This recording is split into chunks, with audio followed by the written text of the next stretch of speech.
எல்லா ஃபீல்ட்லையுமே யார் ஃபர்ஸ்ட் வந்து நல்லா லேர்ன் பண்ணிக்கிறாங்க, அதாவது எது ட்ரெண்ட் ஆகுதோ, எது நல்லா பெருசாக வரப்போதோ அது யார் ஃபஸ்ட்டு கற்றுக்குறாங்களோ அவங்களுக்கு தான் ஆப்பர்ச்சுனிட்டிஸ் அதிகம். கரெக்ட். ஸோ இப்போ இந்த ஏஐ வந்து எல்லா ஃபீல்டுலையுமே வரப்போகுதுன்னு தான் சொல்கிறாங்க. ஸோ டீச்சிங்காக இருக்கட்டும், டாக்டராக இருக்கட்டும், எல்லா ஃபீல்டுலையுமே வரப்போகுதுன்னு போது நம்ம அந்த ஏஐ வந்து எவ்வளோ சீக்கிரம் லேர்ன் பண்ணுறது நல்லது அண்டு எவ்வளோ தூரத்துக்கு நம்ம லேர்ன் பண்ணுறது நல்லது?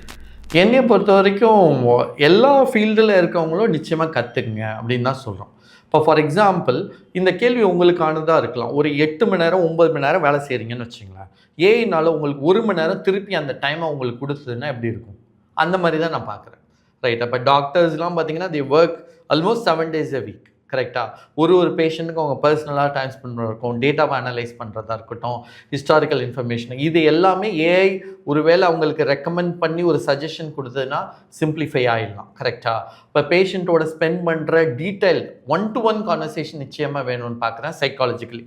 ஆனால் அந்த டேட்டா அனாலிட்டிக்ஸ்லாம் ஃபாஸ்ட் ஆகிடலாம். டீச்சர்ஸ்க்கு ஒரு ஸ்டூடெண்ட்டை அட்டன் பண்ண முடியாது. ஒருத்தன் மேத்தில் நல்லா இருப்பான், ஃபிசிக்ஸில் நல்லா இருப்பான். அப்போ அந்த ஸ்டூடெண்ட்டோட கான்வர்சேஷனை பொறுத்து யாருக்கு என்ன மாதிரி எக்ஸாம்பிள் சொல்லணும்னு அதையே பில்ட் பண்ணி கொடுத்தா டீச்சர்ஸோட வாழ்க்கை பெட்டர் ஆகிடும்னு நினைக்கிறேன்.